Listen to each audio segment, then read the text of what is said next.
vamos dar início aqui à nossa reunião, encontro de resultados do Economos. Queria pedir ao pessoal ali da quadra, no fundo da quadra, que pudesse já ir se direcionando para cá, para arquibancada.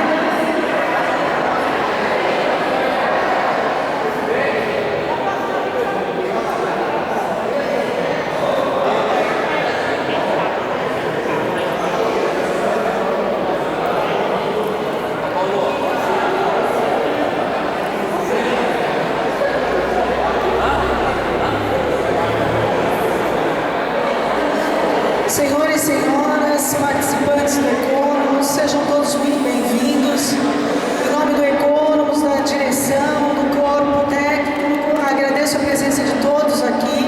Nós vamos dar início ao nosso segundo encontro de resultados do ano de 2019 e vamos falar do exercício dos resultados da instituição referente ao ano de 2018.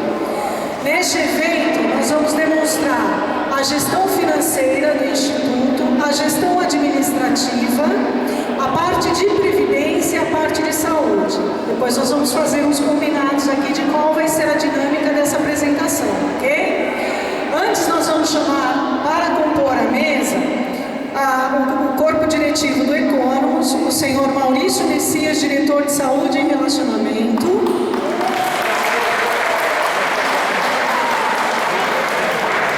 Senhor Júlio César Toso, diretor de investimentos e previdência.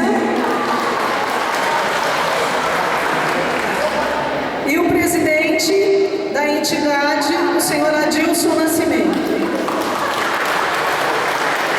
Também para compor a mesa está a Michele, coordenadora de eventos aqui do Sindicato dos Bancários, e o Paulo Tomon, diretor do sindicato.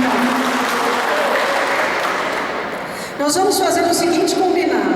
A apresentação tem cerca de 60 minutos, tá? Corrida, mas a gente vai fazer assim. A primeira parte será uma apresentação sobre a gestão administrativa da entidade e os seus resultados. Depois nós vamos falar da parte de previdência. Quando nós falarmos da parte de previdência, nós vamos falar detalhadamente, inclusive sobre a questão do equacionamento do déficit. Neste momento, nós vamos abrir para perguntas.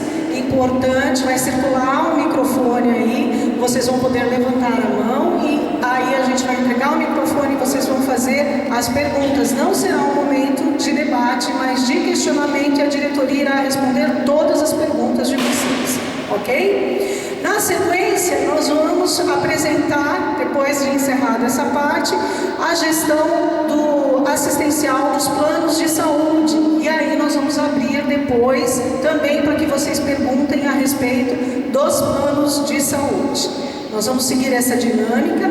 Para quem tiver questões pessoais que queiram ou que precisam ser solucionadas no Economos, vai circular também um formulário que você pode preencher e essa sua questão pessoal será tratada por nossa central de relacionamento lá na entidade que fará um contato com você, ok? Podemos seguir dessa forma? Então é assim, sejam todos muito bem-vindos mais uma vez, tá? Esperamos atender aí os anseios, as dúvidas de todos vocês. Para iniciarmos, nós vamos aqui chamar primeiramente o Paulo Tomon, tá? Que foi a pessoa que nos cedeu esse espaço e convocou aí o pessoal. Obrigado, Simone. Galera, boa noite. Agradecer a diretoria do Economos por estar aqui, por estar dando a cara a tapa nesse momento crítico do plano. Pra gente, o sindicato hoje vai falar bem pouco, porque assim, é muito mais importante que eles falem, que eles dêem as explicações necessárias do que a gente fale qualquer coisa. A função do sindicato nesse momento é muito mais instrumentalizar essa reunião e instrumentalizar os próximos passos do que vai acontecer. Então a gente segue recolhendo os requerimentos para ser enviado ao Ministério Público Federal para que eles façam o ingresso do acompanhamento que a gente acha que é necessário no Economos. A gente vai organizar um dia de luta em relação ao plano e à denúncia pública em relação ao equacionamento. Então o sindicato vai continuar fazendo, a gente vai fazer o participar do ato público em São Paulo, que vai ter nos próximos dias. Então assim, o sindicato, ele vai estar instrumentalizando tudo que vocês precisarem para terem o que é de direito de vocês, que é a volta de tudo que vocês recolheram durante todo o período que vocês estiveram na ativa do banco, tá?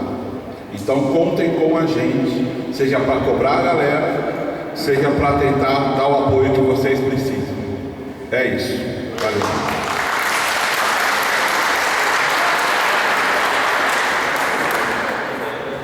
Para darmos continuidade aqui, abrir os trabalhos, eu vou convidar o diretor superintendente, presidente da entidade, Adilson Nascimento. Boa noite, gente. Será que dá para falar sem microfone? Eu acho que não, né? Melhor. Vamos no microfone.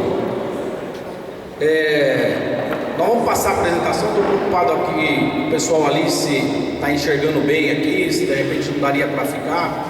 Mas a apresentação ela vai estar disponível no site para todos vocês. A apresentação é só um apoio. Nós estamos aqui para debater com vocês, para trazer todos os esclarecimentos, seja sobre a questão da saúde, seja sobre a questão do plano de previdência. Aliás, esta atitude da diretoria vir pessoalmente conversar olho no olho com cada um dos participantes, dar satisfação de tudo aquilo que a gente está fazendo na entidade, seja em gestão, seja em estruturação da previdência e da saúde, se não me recordo, a diretoria só tinha vindo falar com vocês na época do saldamento. Depois, em 2016, quando a Lúcia chegou lá, nós chegamos junto com a Lúcia, nós inauguramos esse momento de andar, e desde 2016 nós estamos andando pelo estado todo, né, com representantes, com participantes, com entidades, conversando abertamente sobre a situação do plano, seja de saúde, seja de previdência. Muitos dos assuntos que nós estamos trazendo aqui, nós já tratamos deles, especificamente no equacionamento, no ano passado, né, quando nós rodamos também o estado todo falando sobre esse assunto. Vamos passar aqui todos os pontos que forem dúvidas de vocês. Aliás, nós já temos ali algumas questões que nós vamos responder a todas, porque nós não temos nenhum problema de responder e de tratar qualquer assunto que nós pela convicção que nós temos de estar fazendo aquilo que precisa ser feito para garantir a aposentadoria dos senhores pontualmente até o fim, e garantir saúde e atendimento de qualidade para os senhores. Então por isso que a gente vem de forma tranquila, objetiva, e aí um entendimento que a gente queria pedir para os senhores, né? A gente tem durante a apresentação possivelmente a oportunidade de responder vários questionamentos, várias interrogações de vocês. O pedido nosso a gente vai falar primeiro sobre a parte administrativa rapidamente, depois nós vamos falar sobre a previdência, os resultados de 2018, e vamos falar detalhadamente sobre o equacionamento.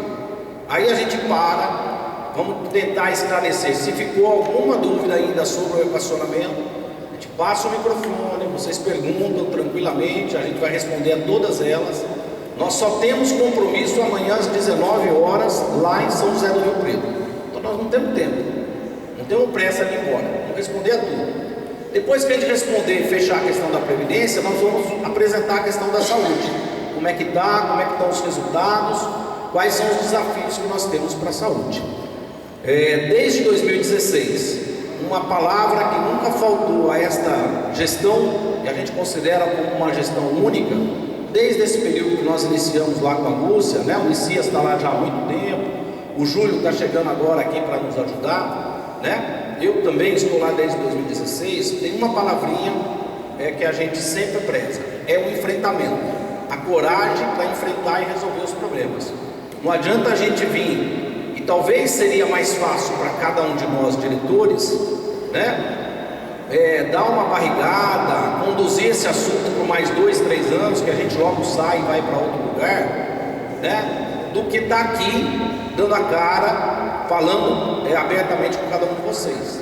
Não é cômodo, não é confortável para nenhum de nós tomar as medidas que foram necessárias serem tomadas, mas a gente não falta coragem para enfrentar e tratar aquilo que precisa ser feito para preservar o benefício de cada um de vocês, a pensão pontualmente paga e a saúde de qualidade para cada um dos senhores, tá bom? Então vamos tentar passar, na medida que a gente for passando a gente vai respondendo. Vamos lá, primeiro a gente vai falar sobre a gestão administrativa. O que nós estamos fazendo lá, né? Buscando prestar um melhor serviço e um custo adequado para os senhores. Vamos lá, e senhoras, né? Então, na gestão administrativa, isso aqui é o que nós administramos lá no e-commerce. É uma baita de uma empresa, é uma empresa grande, então não é uma entidade qualquer. Nós temos 6,8 bilhões de ativos dos planos de previdência e de saúde, 24 mil participantes na previdência, que depende, né, da pensão ali, do benefício pago pontualmente. Nós pagamos por ano 600 milhões de benefícios pontualmente, no dia certinho a gente paga ali e não pode faltar. Então nós temos uma responsabilidade grande nessa gestão. Nós tínhamos em dezembro de 2018, 157 empregados. Em 2016, quando nós chegamos lá, nós tínhamos 200 empregados.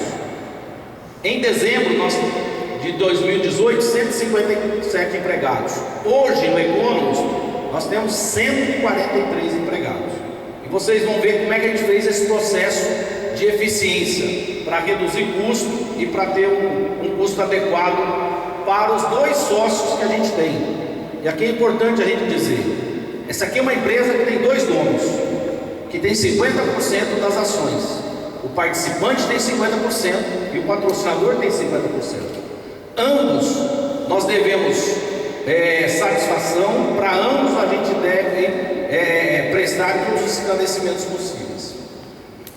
Nós temos 1,5 milhão de acessos no portal do e-commerce, fizemos um aprimoramento, um upgrade, para melhorar ainda mais a relação com o nosso participante. 43 mil vidas que dependem do serviço e do atendimento que nós prestamos na saúde. Não é pouca gente, é muita gente que confia nesse trabalho e ele não pode perder nunca a qualidade. 730 mil transações médicas, tudo isso são os números de 2018. 3.800 prestadores, mais 15 mil indiretos, estamos falando aí de 19 mil prestadores que a gente se relaciona para prestar saúde de qualidade para os senhores. 147 mil atendimentos realizados lá na central, 350 milhões de despesa assistencial, de despesa médica que a gente paga por ano, pontualmente, porque se atrasar com o prestador, quando você for lá com a carteirinha, ele não vai querer atendê-lo. 162 milhões de empréstimos concedidos, nós ainda melhoramos as condições de empréstimo, vamos passar para os senhores. Isso dá para o e-commerce a 21ª posição no ranking das entidades da Abrapa, que são 264. Então assim, é uma empresa grande que exige responsabilidade, zelo e cuidado para administrar todos esses elementos. Vamos lá? E aí, nós começamos quando chegamos lá já em 2016, a grande pergunta que a gente fazia é o seguinte: quanto custa e-commerce?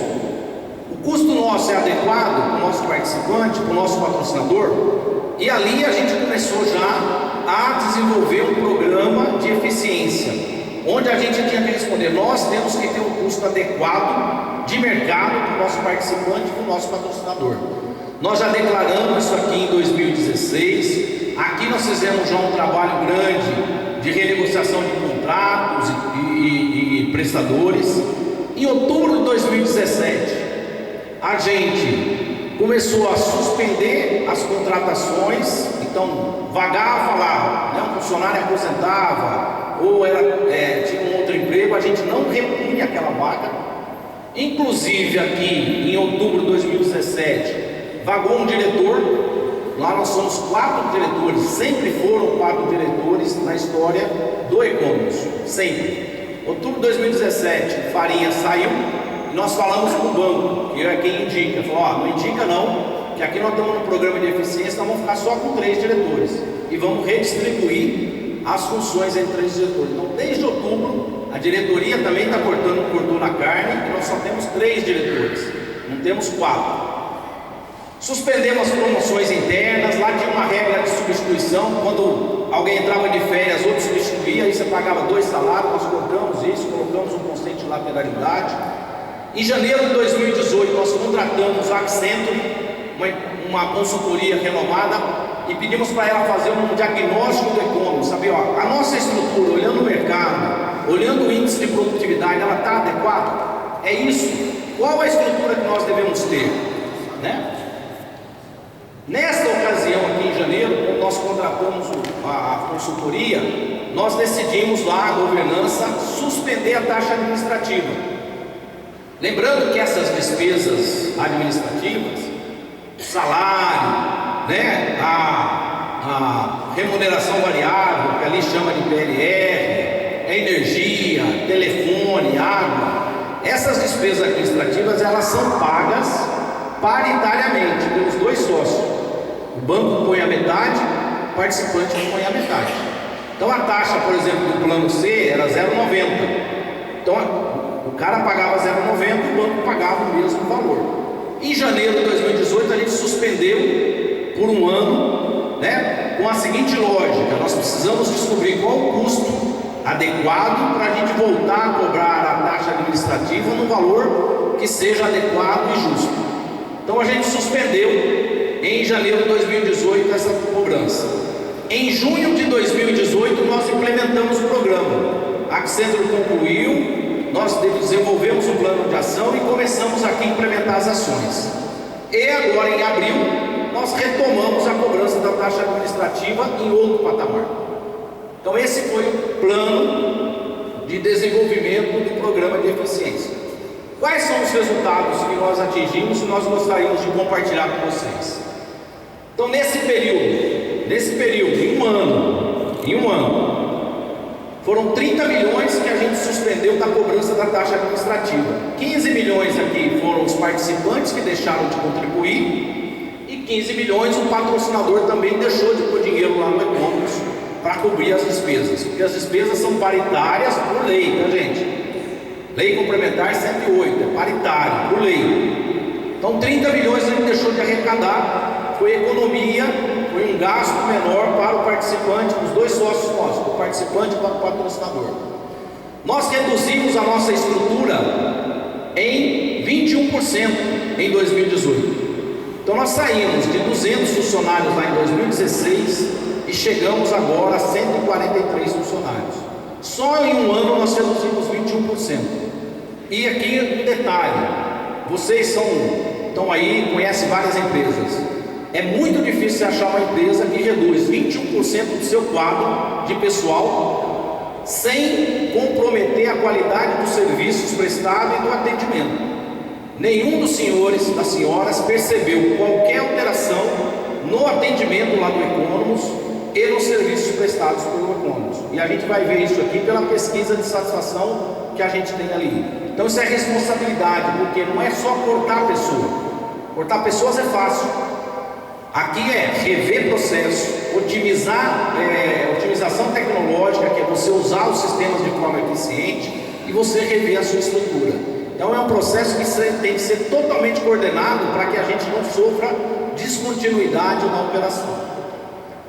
Além disso, nós tivemos redução de 40% nas horas extras, que é um outro problema. Às vezes você reduz a estrutura e a pessoa começa a gastar com hora extra. E nós acompanhamos e fizemos a gestão desse item. Então, além de reduzir 4% em 21%, nós reduzimos em 40% as horas extras em 2018. Fizemos um mapeamento de 350 processos. Todos os processos do e-commerce estão mapeados. Foi o que permitiu fazer essa redução. Porque uma coisa era, aqui tinha um risco operacional muito grande, porque as pessoas faziam da cabeça. Às vezes algum processo estava na mão de uma pessoa. Isso é um risco operacional absurdo. Nós precisamos saber o que cada um faz, como faz, qual a melhor forma de se fazer. Como é que o cara tira aquele serviço que ele está na planilha e põe para o sistema fazer? Então isso é que permitiu a gente ganhar eficiência. Hoje, qualquer um que assumir a gestão do e-commerce sabe exatamente o que cada pessoa faz e como cada um faz dentro do e-commerce. Além disso, o resultado disso foi uma redução da despesa de pessoal em 5 milhões, 15% da redução da despesa de pessoal, que é um custo menor para o participante e para o patrocinador. Além disso, nós fizemos um trabalho grande que é renegociar contrato a contrato. Todos os fornecedores do e-commerce nós sentamos para renegociar, para buscar o melhor preço. E aqui nós usamos uma estratégia do conglomerado do Banco do Brasil. Como nós somos do conglomerado e tem uma cláusula nos contratos com fornecedores do Banco do Brasil, que o fornecedor tem que fazer o mesmo preço para todas as empresas do conglomerado. E usando esse expediente, nós conseguimos reduções absurdas. Clica aqui para a gente ver. Telefonia, nós conseguimos redução de 89% nas nossas despesas de economia, só renegociando o contrato, mudando de fornecedor. Despesa com transporte, nós reduzimos em 84% despesa de transporte. Aqui, a diretoria tinha lá, o diretor-presidente tinha um carro, um motorista, e a diretoria tinha outro carro ainda. Tínhamos 2 carros próprios com motorista. Dispensamos motorista, vendemos os carros, fizemos um convênio com a Uber, num preço promocional para deslocamento dos funcionários, que era feito tudo por táxi, e a gente conseguiu uma redução absurda nas despesas de transporte. Programa de benefício dos funcionários lá, revisamos tudo, conseguimos uma redução de 78%. Manutenção predial, 44%. Empresa de limpeza, por exemplo, pegamos a mesma empresa que faz limpeza para o Banco do Brasil em São Paulo, no mesmo preço que faz para o Banco do Brasil. Qual a capacidade de negociação do Banco do Brasil pelo porte e do e-commerce? É muito maior do Banco do Brasil. Então conseguimos uma redução absurda. Consultoria, serviço jurídico, serviço terceirizado, software. Então nós revisitamos todos os contratos. Volta aqui, Simão.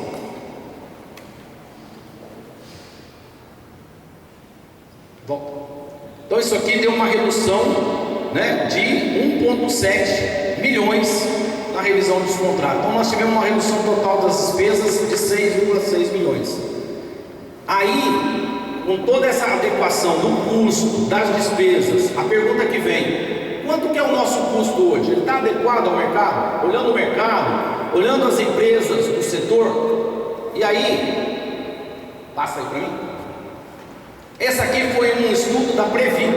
A Previc é o nosso regulador. Esse estudo foi divulgado há 3 semanas e ela compara todas as entidades de previdência complementar e de saúde, em relação às despesas administrativas, gestão administrativa.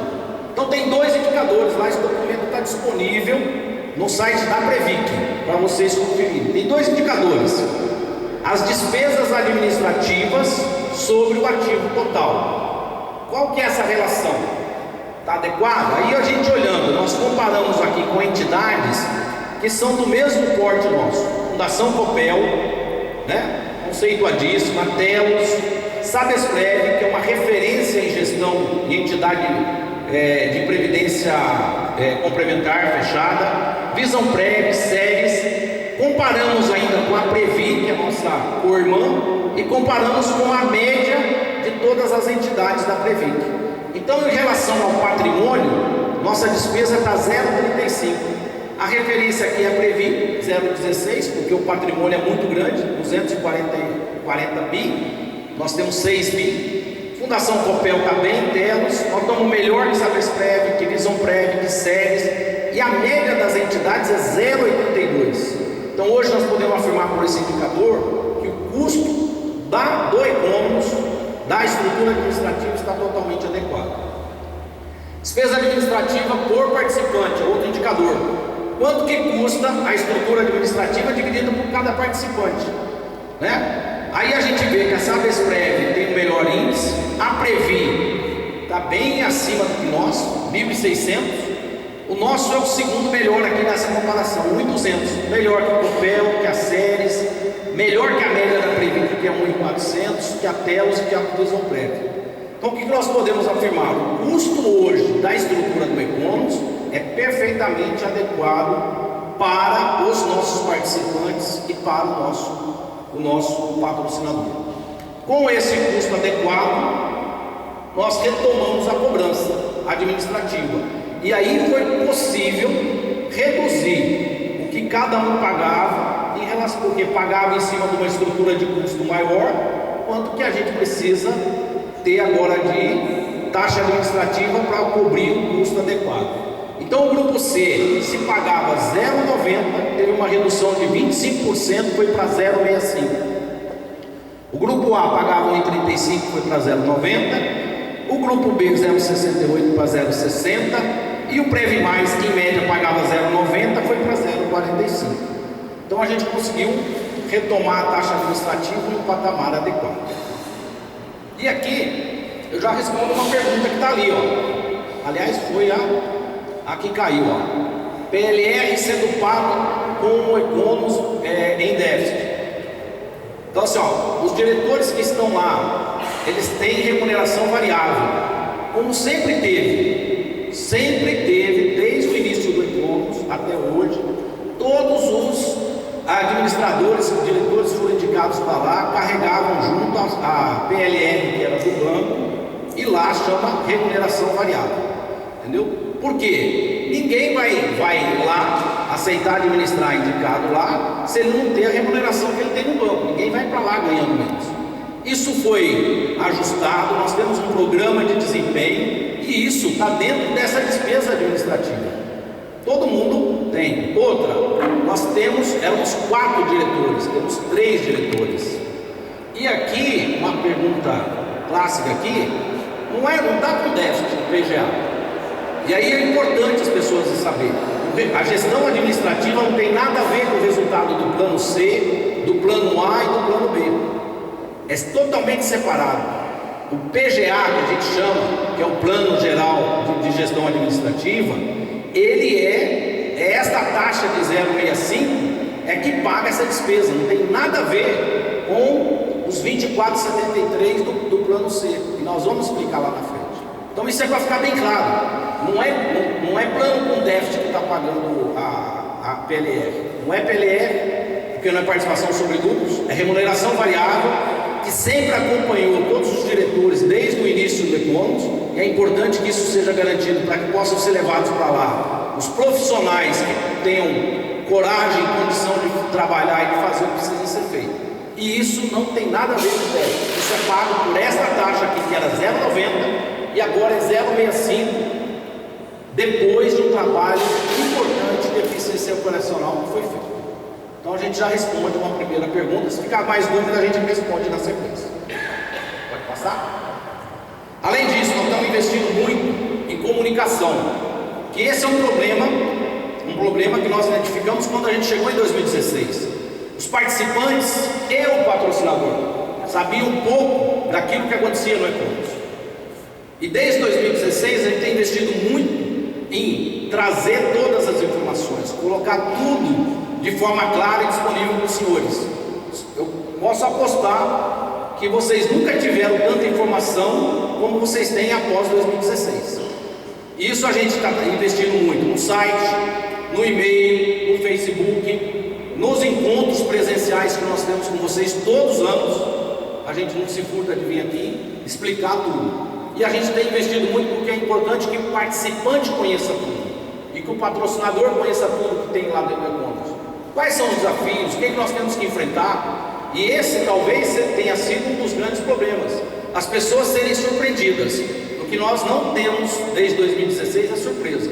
Porque tudo que está acontecendo este ano, hoje, nós já informamos para vocês em 2016, 2017 e 2018. Então a gente está investindo muito no portal, remodelamos o portal novo agora ele é mais intuitivo, mais responsivo, mais dinâmico, com várias opções de autoatendimento. E aí um pedido nosso, é importante que vocês conheçam o portal, que vocês se autoatendam, isso vai estar ajudando a diminuir o custo lá no E-Conos para vocês mesmos. Então a gente ainda tem margem, o programa de eficiência é a primeira fase que nós implantamos. Nós ainda temos mais para evoluir e passa muito pelo autoatendimento. Então passa pelo novo portal e passa pelo app. O app nós lançamos dia 6 no encontro lá em São Paulo, né? O programa que está disponível para vocês baixarem. Nele você vai ter toda a condição para você mesmo se auto-atender, com praticidade, com rapidez, com segurança, para você se auto-atender. Um programa moderno, você vai poder pesquisar nele, rede credenciada, você vai poder consultar autorizações, saber se a tua autorização, qual que é o status dela, se está pendente, se foi autorizado ou não, você não precisa ligar na central para saber disso. Segunda via de boleto, carteirinha virtual, aquele problema, olha a economia que nós temos com a carteirinha lá, nós temos que gerar, né? 43 mil carteirinhas para mandar para vocês, um custo enorme. Agora está na palma do celular, na palma da sua mão, no celular. Você chega para ser atendido, apresenta lá, a carteirinha é válida. Isso é economia. Consultar os dados, notícias do portal. Então vocês já têm na palma da mão todo um arcabouço de atendimento para trazer comodidade para vocês, para trazer condição melhor de atendimento, né? Pode passar? Aqui na pesquisa de rede credenciada sai até o endereço, o mapa do Google para vocês localizarem. Aqui a consulta da autorização, pode passar? A carteirinha, os dados pessoais para atualizar. E na segunda fase, que agora já no segundo semestre, o app vai trazer o extrato de utilização do plano de saúde e vai trazer a parte da previdência, que é a demonstração de pagamentos, o extrato de contribuição e simulação de empréstimo. Então a gente está investindo muito nesse contato direto com o participante. Nós não precisamos usar subterfúgios, não precisamos falar com vocês, né, por uma entidade, por uma representação. A gente fala direto com vocês. Tudo que nós temos que informar está ali no portal, a gente coloca as informações, não esconde nada, não tem nada que a gente não possa dividir com vocês. E o atendimento da mesma forma, a gente quer colocar na mão de vocês a praticidade, a condição ideal para vocês se auto-atenderem. Além disso, investimos muito no programa de integridade. Aqui tem várias coisas aqui, a apresentação vai disponível, mas o que é um programa de integridade? A gente precisa ser ético, declarar que é ético, né? Combate à corrupção, combate à lavagem de dinheiro, combate a qualquer prática que não seja saudável e ética para o e-commerce. Isso a gente deixa bem claro no programa, em que a gente faz uma due diligence com todos os nossos fornecedores, que a gente assume compromisso com os nossos fornecedores, que a gente verifica fornecedor a fornecedor, se ele tem alguma restrição, se tem algum envolvimento, se tem algum ponto que não recomenda que a gente tenha parceria com ele. Com os nossos colaboradores, código de ética, código de conduta, canal de denúncia para vocês. Sabe tem algum procedimento errado que você está vendo? Seja do funcionário do e-commerce, seja do prestador, seja do atendimento, tem um canal de denúncia para você entrar, denunciar e a gente apura. Tem um rito de sanção, tem um rito de apuração importante, tá? Então, um programa de integridade. E aí, encerrando já essa primeira parte, a gente fez a pesquisa de satisfação, a gente faz todo ano. E esse ano a pesquisa de satisfação caiu justamente nesse momento crônico que nós estamos vivendo. Implantação do piso da saúde, do FEAS, em janeiro, e no meio do equacionamento, das notícias de equacionamento. E a gente até foi tentar, falou, será que a gente precisa fazer essa pesquisa agora, né? Porque vai estar num momento complicado. E a gente já assumiu que era necessário que ela representasse fielmente. E a pesquisa traz um dado interessante, que a gente prega muito para a nossa equipe. Nós temos grandes desafios, amigos, para estruturar um plano de previdência, né? E aí está o equacionamento que é prova disso. Não é fácil para ninguém conduzir um assunto desse. Nós temos um grande desafio para discutir a questão do equilíbrio do plano FEAS na saúde, mas independente das pautas estruturantes que nós temos, e aí eu falo muito com a nossa equipe, independente dessa pauta, das distensões que a gente possa ter, das opiniões divergentes, né, das exigências que nós temos aí para enfrentar, a gente não pode deixar que isso contamine o nosso core, o nosso negócio principal, que é o quê? Que é garantir pontualidade no pagamento de vocês, pontualidade no pagamento do serviço da saúde e principalmente qualidade no atendimento e qualidade nos serviços prestados. Então, quando a gente estava implantando o programa de eficiência, discutindo os problemas da Previdência, discutindo os problemas da saúde, a gente falava, em nenhum momento isso pode servir de desculpa para a gente piorar o atendimento ou para a gente negligenciar a qualidade dos serviços prestados. E a pesquisa de satisfação mostra isso, né? Nós tivemos um índice, volta aqui, de 80% de satisfação com a qualidade dos produtos e dos serviços prestados pelo e-commerce. Então o participante também soube separar as coisas, né? Nós entendemos o momento não é fácil para ninguém, né? O participante é o pior momento muito difícil, mas a gente tenta sempre separar as coisas. Seria muito pior se a gente não tivesse conseguindo dar para vocês um serviço de qualidade e um atendimento de qualidade. Quando a gente olha na questão da comunicação, o ano passado era 77%, foi para 72%. Reflete o esforço que nós estamos fazendo. Ainda temos que melhorar muito para tentar ser o mais transparente possível e tentar trazer o máximo de informação para vocês. E no relacionamento, que é o atendimento, 91% de satisfação. Vamos lá? Então, amigos, essa é a primeira parte sobre eficiência. A gente queria mostrar para vocês que nós, apesar de tudo, apesar de todas as dificuldades que nós estamos passando junto, nós estamos trabalhando muito. Essa diretoria tem trabalhado muito, né? Cortando na própria carne. Nós temos um diretor a menos, uma economia considerável também, e um programa um resultado extremamente considerável que a gente conseguiu implantar. Então hoje nós temos a condição de falar que a estrutura que vocês pagam e o patrocinador também paga, né, ela é extremamente adequada, não tem nada no mercado que esteja em condição mais adequada em termos de custo e benefício dos serviços e do atendimento que é prestado para os senhores.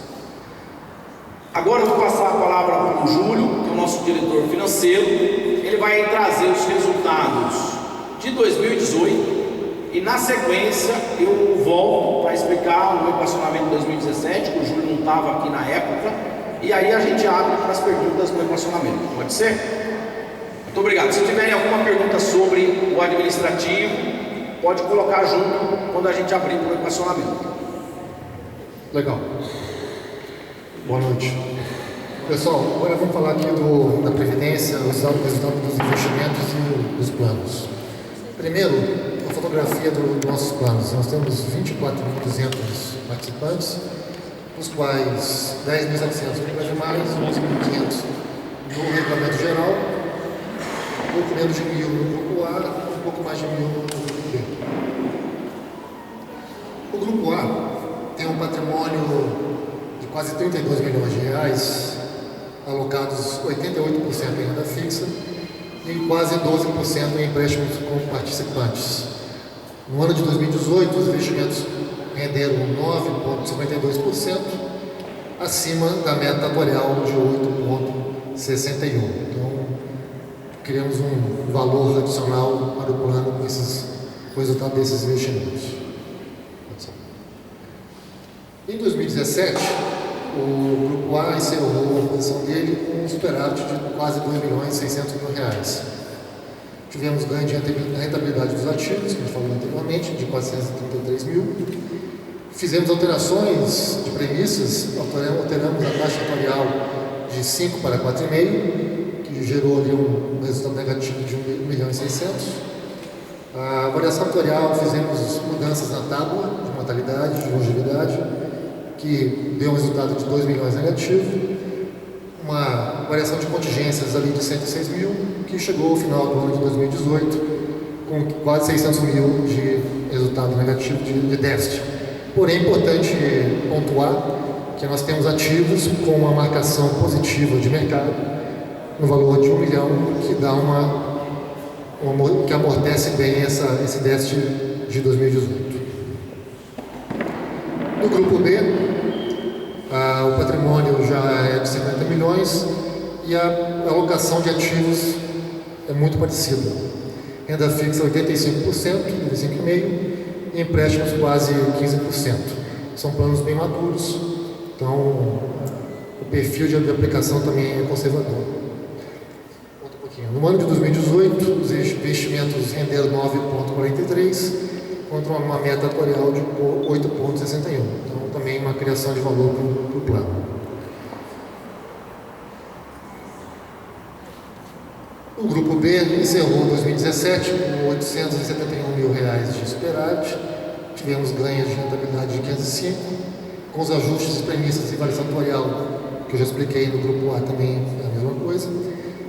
Tivemos variação de contingências de 119 positivo, fechando o ano de 2018 com 4 milhões e 100 mil de déficit. Também temos aqui 2 milhões e 500 mil de ajuste de precificação, que é um ganho dos ativos que está lá guardado, que pode amortecer esse déficit.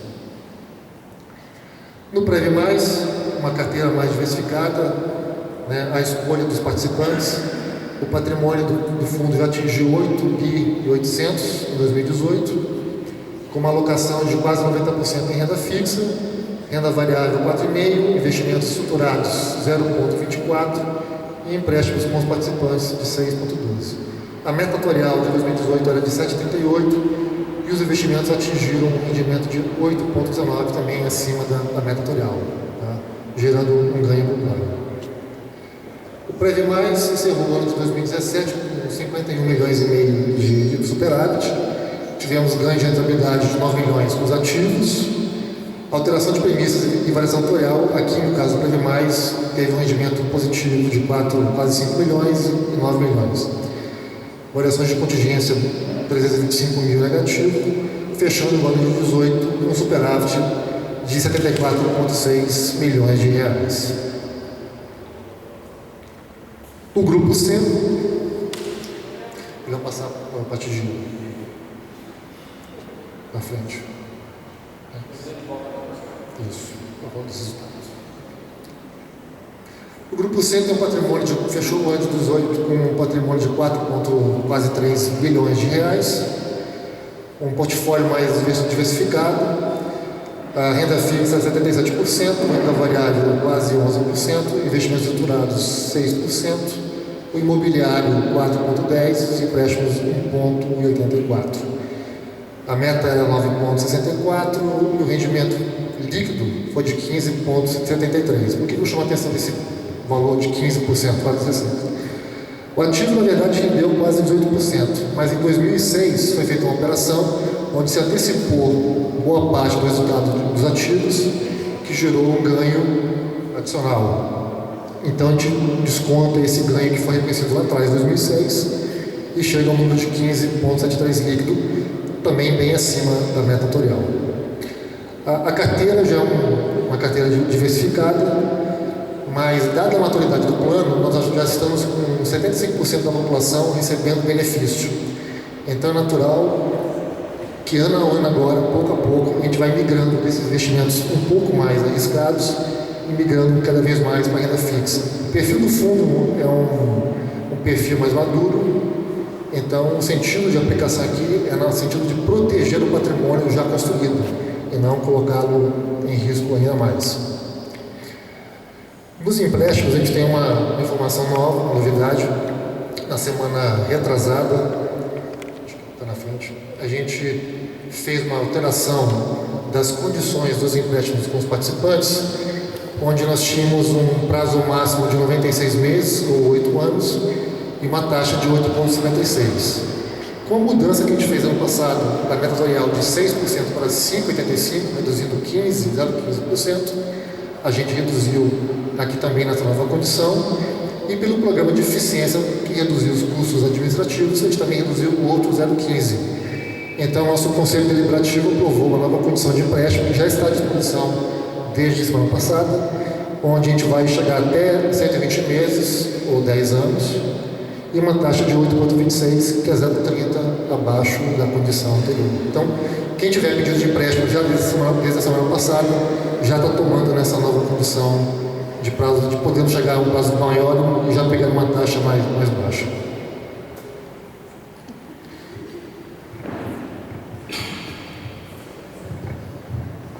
Amigos, antes de... Desculpa.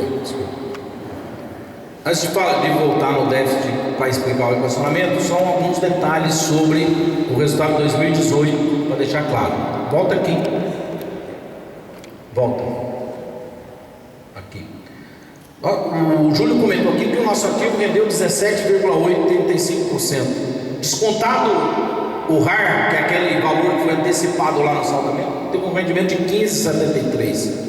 Esse rendimento é bom ou é ruim? É excepcional, tá, gente? Só para pegar uma colinha aqui, ó, a Previ, que tem o plano 1, que é um dos planos mais rentáveis do país, rendeu 18,82. Nosso rendeu 17,8. Né? A mediana dos fundos, a média dos fundos foi 8,75 da BRAP. O Previ Futuro lá da Previ rendeu 14. Então a qualidade da nossa carteira e a rentabilidade da nossa carteira é muito boa. É muito boa. Exatamente. Por isso que é necessário fazer o equacionamento. O equacionamento é exatamente por isso. Porque o ativo é menor do que o passivo em 1,5 bi. Eu vou explicar por que foi feito. Exatamente porque foi feito o equacionamento. Porque não adianta você render muito um ativo que é 1,5 bi menor do que o passivo. Então o passivo, só um exemplo para vocês simples. Se eu tenho um passivo que vale 100 e ele cresceu 10%, né, ele vai para 110. Se eu tenho um ativo que tem 80 e ele cresceu 20%, cresceu o dobro do passivo, ele vai para quanto? 96. Então mesmo crescendo muito mais, rendendo bem, ele não supera o passivo. Por quê? Tem menos ativo do que passivo. É por isso que o equacionamento era o que precisava ser feito e era o que era necessário. Nós vamos explicar. Aqui eu queria abrir o imobiliário, porque tem sempre uma discussão, né, da qualidade da nossa carteira imobiliária. A gente ouve, inclusive nas mídias sociais, o pessoal vende os imóveis para a gente pagar o déficit. Então esse tipo de coisa. Aqui está a nossa carteira. Eu tenho uma carteira de 121 milhões só. O déficit é 1,5 bi, né? Todos os imóveis nossos estão locados. Tem renda, está gerando renda, né? A rentabilidade do segmento do imóveis está bom? Não, porque os imóveis estão embaixo. Só que esse processo é cíclico. Por exemplo, o contrato que nós temos aqui no edifício Bela Sintra com a Caixa é de 20 anos. 20 anos um contrato com a Caixa que começou esse ano. Então, você vender o teu ativo, né, nós precisamos de renda. O e-commerce não tem problema de liquidez. Nós precisamos gerar renda. Se eu vendo a vaca, que me dá a rentabilidade, né, eu não vou conseguir pagar a dívida tudo, eu não vou ter renda. Então, nós precisamos gerar renda. Então, o mix que nós temos de imóveis é um mix bom. Todos alugados, 13 imóveis, e nós apostamos na recuperação desse mercado. Você não pode colocar os ovos todos da cesta numa cestinha só. Então você tem que ter diversificação de investimento para poder rentabilizar um pouco mais. Outra coisa, vamos aqui, dá um enter. Explicando o resultado de 2018. E aí eu já respondo, ó. Ele fala que teve um déficit de 118 milhões em 2018. Teve. Em 2018 nós tínhamos 1,5 bi a menos, só guarde essa informação. Mas os ativos renderam 121 milhões mais do que o passivo, do que deveriam render do passivo. Então a gente tem um compromisso do passivo que é TMA mais 6% em 2018, ele era 550 milhões, os ativos tinham que render no mínimo isso. Renderam 672. Então o ganho gerado por aquele mix de ativo, imóveis, ações, títulos, renda fixa, investimento estruturado, empréstimo, rendeu 121 milhões a mais do que a exigência do passivo. E aí o passivo aqui nós tivemos que ter um reajuste. E aqui está a explicação do 118. 105 milhões foi o ajuste da taxa de juros. O plano hoje lá diz que a pensão de vocês tem que ser recalculada por INPC mais 6, né? Só que hoje não tem título no mercado que rende mais isso. Então você tem que fazer um ajuste da taxa de juros, que é uma recomendação da Previ. E nesse ano o túnel fechou, diminuiu. Nós tivemos que reduzir, a taxa de juros caiu de 6 para 5,85. E isso teve um impacto de 105 milhões. Né? Aqui teve impacto de revisão de benefício. A pessoa entra lá contra o Banco do Brasil, lá, contra a nossa caixa da época, pedindo hora extra, ganha lá, e aí chega e pede para incorporar no salário. Né? E aqui uma discussão que é importante a gente deixar claro. Desde o início do processo a gente briga com o patrocinador, com o juiz, e diz: seu juiz, isso não é da nossa conta, isso é um problema do patrocinador com o funcionário dele. Resolva lá, seu juiz, nós não temos nada a ver com isso. Né? Porque o cara coloca a gente na ação, a gente vai lá e briga, defende e mostra isso. Né? O juiz, no entanto, ele fala assim, ele condena e mantém e manda para o Economos incorporar o salário. Vem uma decisão judicial para a gente incorporar o salário. A gente volta lá no juiz, no processo, tudo, e fala: seu juiz, aqui é previdência, é um contrato fechado, eu não posso aumentar o benefício da pessoa se não tiver prévio custeio. Prévio custeio por parte de quem? Por parte da pessoa, 50% da pessoa que foi beneficiada e 50% do patrocinador. Se eles não porem dinheiro aqui, não tem jeito de eu dar. Só que o juiz trabalhista, não quer nem saber, ele mantém a decisão e a gente tem que incorporar. Isso aqui custou só no ano 28 milhões. Aí vem uma pergunta que sempre fazem, a gente vê sempre essa discussão: cara, mas quem deu origem ao déficit, à ação, é o patrocinador, ele que tem que pagar. E aí o STJ modulou, definiu o ano passado, vocês são bem informados, devem ter acompanhado isso, que pacificou essa questão. O processo foi conduzido pela Abrape, com todas as entidades, o que o STF decidiu? Exatamente o que nós sempre defendemos em todas as ações nossas, que o contrato previdenciário é soberano, então não tem nada a ver com o problema trabalhista, é soberano, e que ele tem que ter prévio custeio do participante e do patrocinador. É isso que o STJ decidiu. E aí, isso vale para todas as ações que estão na esfera civil. Nós temos 600 ações na esfera civil. Para essa a gente já não tem mais problema, está decidido. Se o cara ganhar lá na Previdência, ele vai levar as verbas trabalhistas, e aqui no Economos a gente não vai complementar, porque tem essa decisão. Qual que é o trabalho que nós temos agora? E aí, como membro do Conselho da Abrape, do Conselho Deliberativo da Abrape, nós levamos essa proposição, o Economos levou, foi aceita, e a Abrape vai fazer o mesmo trabalho, para pegar o entendimento do STJ e levar para as ações trabalhistas. Né? Só que nós já temos algumas ações trabalhistas que a gente já tem tido ganho. Nós temos 5 ações que nesta briga nossa o juiz condenou o Banco do Brasil pagar, e o banco paga 100% em 5 ações. Temos 146 ações que o banco condenou, que o juiz condenou o banco a pagar 50%, o banco paga os 50%, e as demais ações que não tem condenação, a gente reconheceu na reserva, vocês vão ver parte do déficit é isso, e o Banco do Brasil pagou 50% dele. Então não pagou no ato, mas pagou no equacionamento 50% dele. Aí vocês vão falar assim: não, mas se o cara paga no ato, paga ali 2, 3 anos depois, não tem problema. Para nós é corrigido pela TMA mais 6, que é uma baita de uma aplicação. Então o Banco do Brasil, o patrocinador, pagou a metade dele.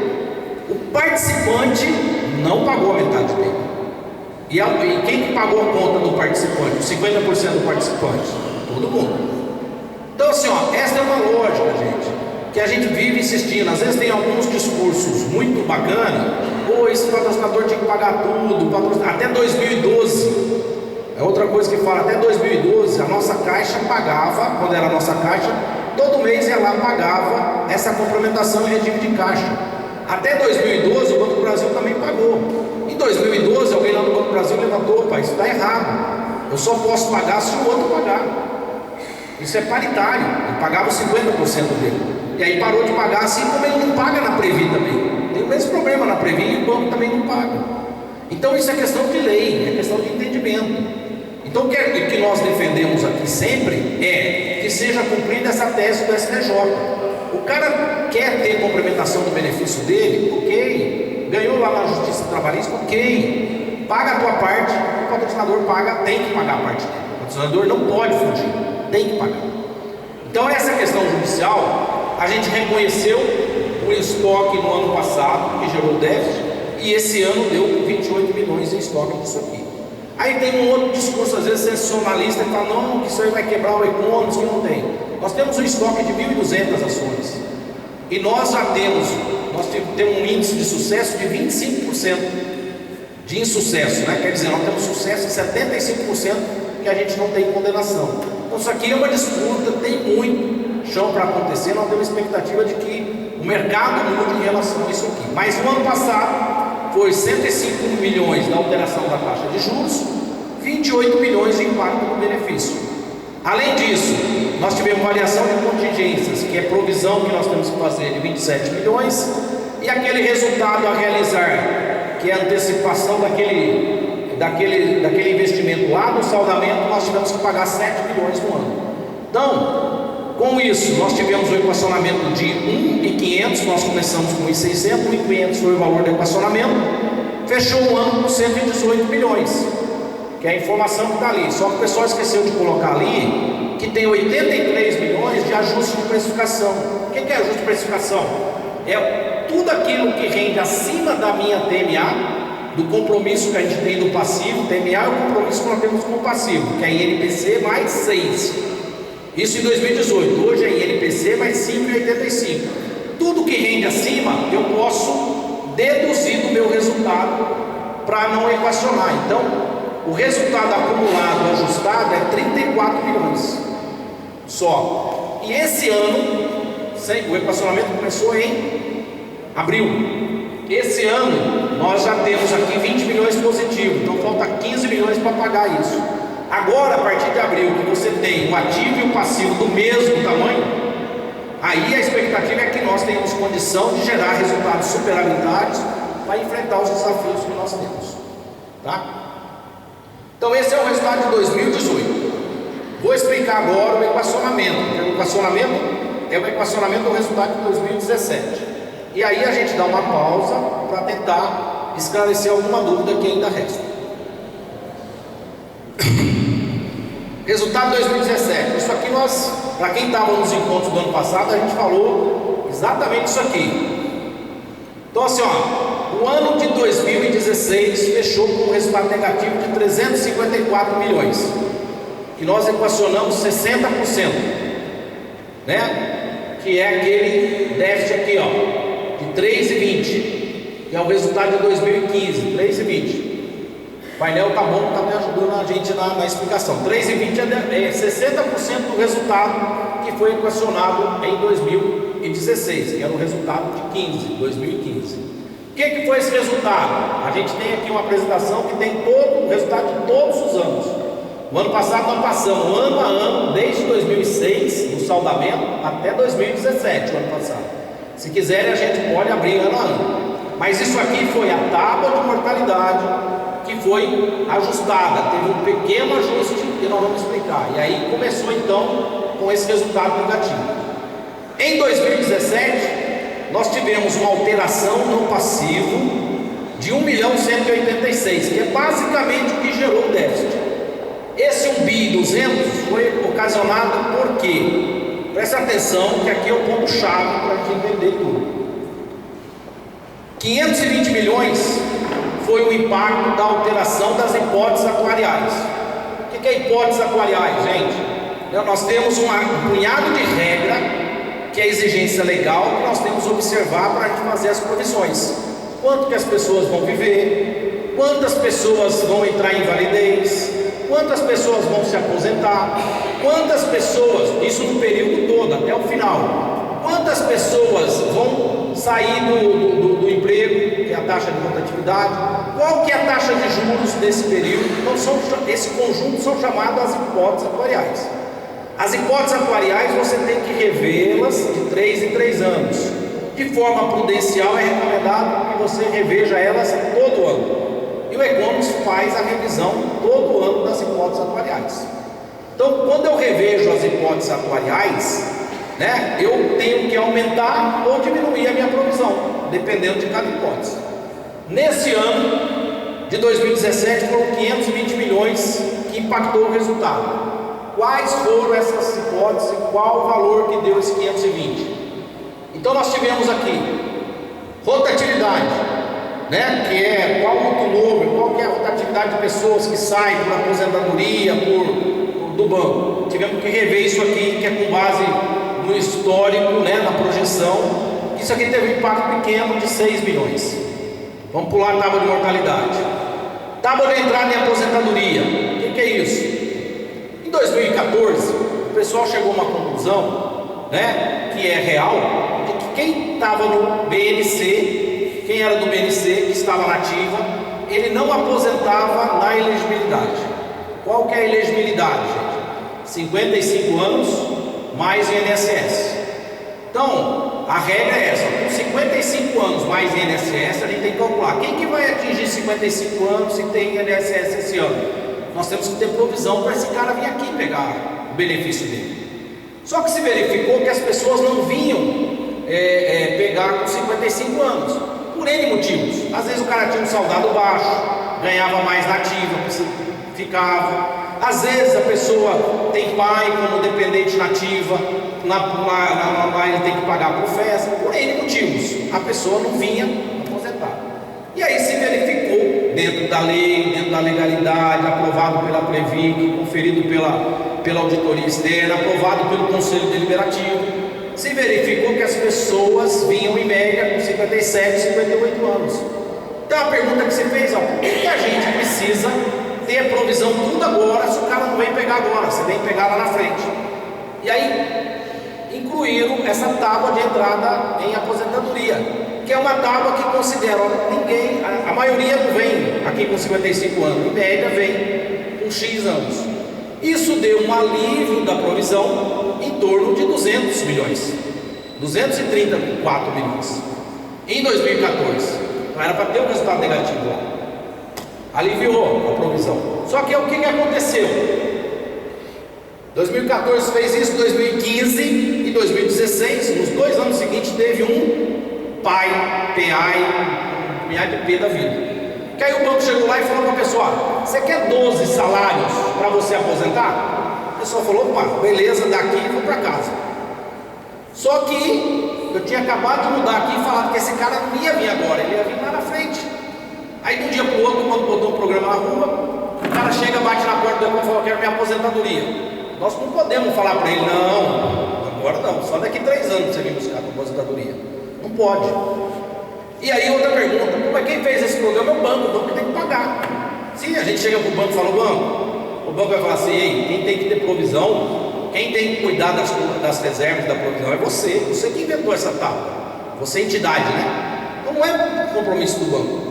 A grande maioria das entidades, Previ, por exemplo, está pronto, a hora que o cara atingir a idade, o cara tem aposentadoria.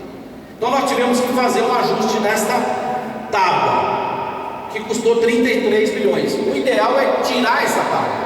Só que se a gente tirar essa tábua ia custar muito.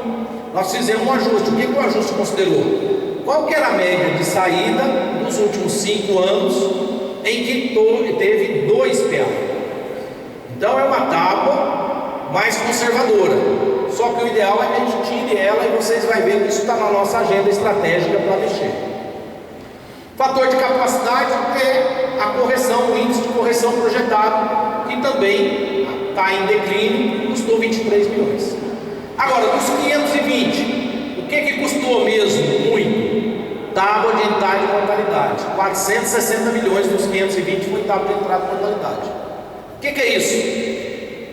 Tábua de entrada e mortalidade é uma previsão de quando as pessoas vão sobreviver. Não vamos falar quanto que as pessoas vão morrer, quanto que vai sobreviver. Vamos falar de sobrevivência, que é melhor do que mortalidade.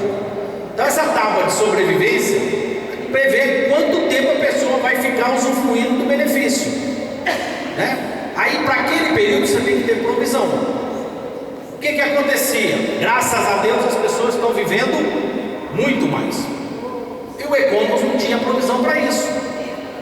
Aí as tábuas nossas matavam mais do que morriam. Então eu estava falando que nesse ano iam morrer 100 pessoas, então eu ia aliviar minha provisão, só que morreu só 20. Graças a Deus, né, gente? Graças a Deus. Gente, mas a gente brinca com isso, mas assim, ó. E esse é o mesmo problema da Previdência Oficial. Por que está essa briga toda da Previdência, gente? As pessoas estão vivendo mais.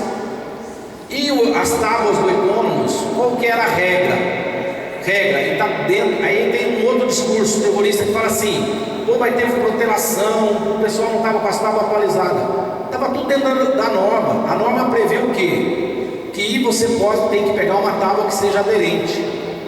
O atuário, e lá quem presta a assessoria atuarial para nós é a Mercer Gama, a maior entidade de atuária da América Latina, do mundo talvez. Então só que ele oferece para você um ranking de 7, 10 tábuas, todas essas estão aderentes. O que o pessoal fazia dentro da lei? Estava lá na 7ª, na 8ª, aderente. Só que a Previc chegou para a gente em 2000, só para vocês verem a gravidade. Em 2017 a Previc chegou lá no Economos, né, e mostrou: olha, as tábuas de vocês estão matando mais do que está morrendo, vocês não têm provisão para isso tudo. E nós começamos um discurso: eu sou fiscal, nós já vimos isso, estamos identificando, e a gente vai fazer gradativamente. Nós já mudamos aqui em 2016 e a gente vai mudando. O fiscal falou: não, ele queria que nós abríssemos o balanço de 2016 para fazer esse ajuste.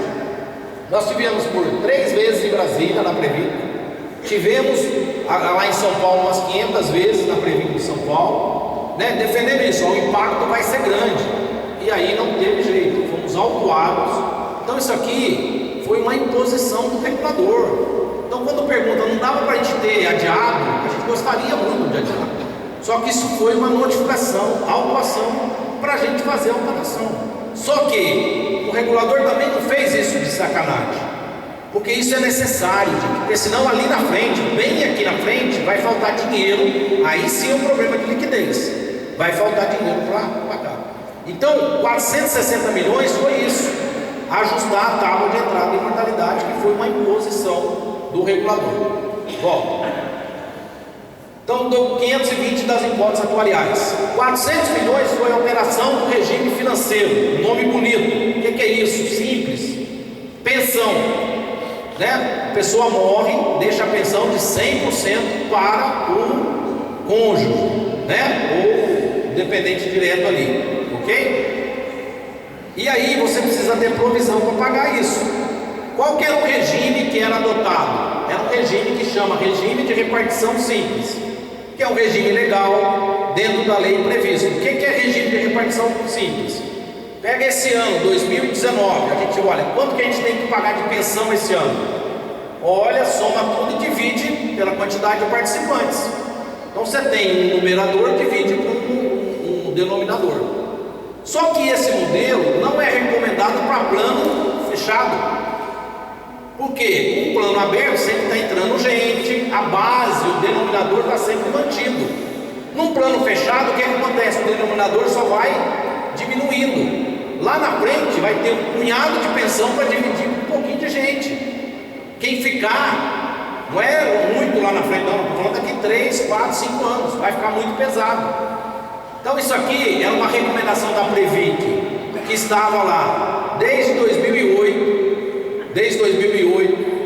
né? 2000, o Previc está lá. Isso aqui, no primeiro dia, logo que nós chegamos, eu cheguei em fevereiro de 2016, né? A Lúcia tinha chegado em dezembro de 2015. Já em março, a primeira visita da Previc com a gente, a gente estava recebendo o regulador, a gente até preparou um cafezinho para receber os caras bem. Você tem que tratar bem esse pessoal, né? Eles nem sentavam, eles ficaram em pé. Falaram: nós estamos aqui só para saber de uma coisa: vocês vão fazer o ajuste da pensão ou vai ser preciso a gente fazer uma intervenção no Economos? Foi a conversa deles. Não, moço, calma, nós estamos chegando. Então assim, nós só queremos ver quanto que vai ser feito, tá? E a gente aguarda a resposta de vocês oficial. Saíram e foi embora. Então aqui Não teve como, não tinha como adiar, também foi imposição. Aí você tem que fazer o quê? Sair do regime de repartição simples para um regime capitalizado. O que é capitalização? Calcula as pensões todas até o final e traz a valor presente. É isso que é o processo de capitalização das pensões. Quanto que isso custou? 400 milhões. Então esses dois itens praticamente dá um total aqui, ó, dá 920 milhões. 115 milhões foi o quê? Expliquei para vocês a questão das demandas judiciais. Até 2012 era pago, a partir de 2012 o patrocinador suspendeu. E aí tinha aquele estoque que estava lá a receber. E aí nós cobramos o patrocinador, notificamos o patrocinador, oficializamos, e o patrocinador respondeu: de acordo com a 108, só paga se o cara pagar. Se o cara não pagar, vai pagar, vou pagar no déficit. E aí a gente reconheceu aqui 115 milhões, que era o estoque que se tinha, estoque, e aqui o patrocinador obrigatoriamente teve que comparecer com a metade dele. E 149 milhões foi o quê? Tábua de entrada em aposentadoria, que eu expliquei para vocês. Esse aqui foi o impacto do PA e do PAI, que o pessoal chegou lá para pegar a pensão e não tinha o dinheiro, os caras, e a gente teve que bancar. Foram, me ajuda o número, isso, 1.100, né? Em 2015 mais ou menos, e mais 800 pessoas em 2016. Então foram 2.000 pessoas que foram lá buscar a pensão e você não tinha provisão. Então isso aqui deu 1.186.000. O resultado de 2017, só o resultado do ano foi de 59 milhões negativo. Lembrando que a gente tinha 1,5 bi a menos aqui, que deu 1,6 bi. Aí você tem o ajuste de precificação que eu já expliquei para vocês, de 66, o déficit 1.533, que é aquele valor de 13,59. Como que é pago esse 1.533, pessoal? Metade é dos participantes, a outra metade é do patrocinador.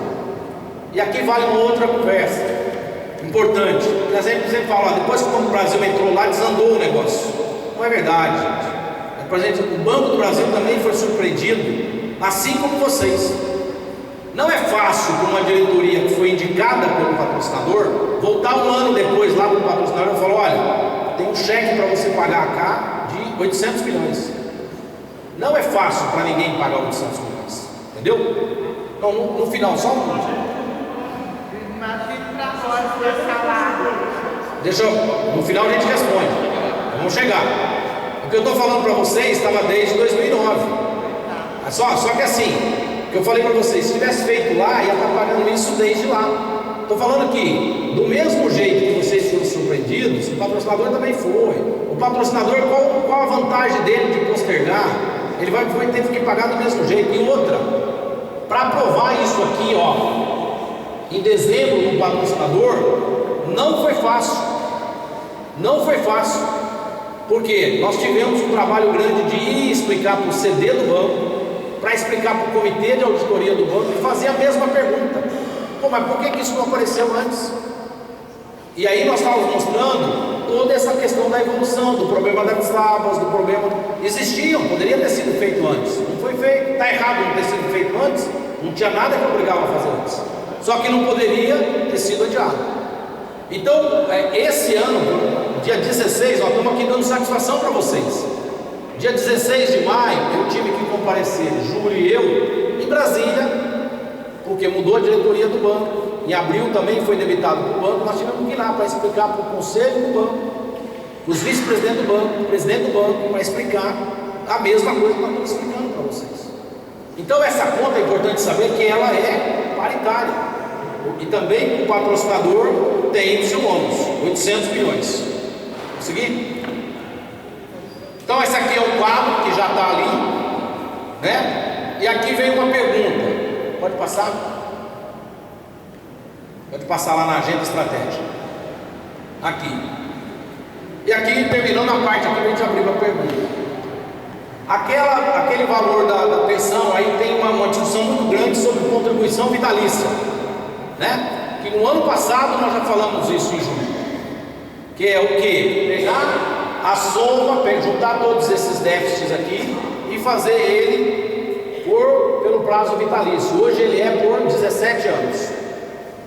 Né? Essa possibilidade existe, ela surgiu em novembro de 2018. O que representa isso, pessoal? Cai de 24 para 19, mais ou menos. Só que isso tem que ser discutido. Não é algo que tem que ser imposto. Isso tem que ser feito estudos, tem que ser debatido com vocês, né, com vários, porque tem participantes que é a favor, tem participantes que não são, né? Nós temos que ver se pode ser feito tudo isso. Nenhuma entidade fez ainda. Então qual que é o compromisso que nós assumimos? Por isso que está numa agenda estratégica.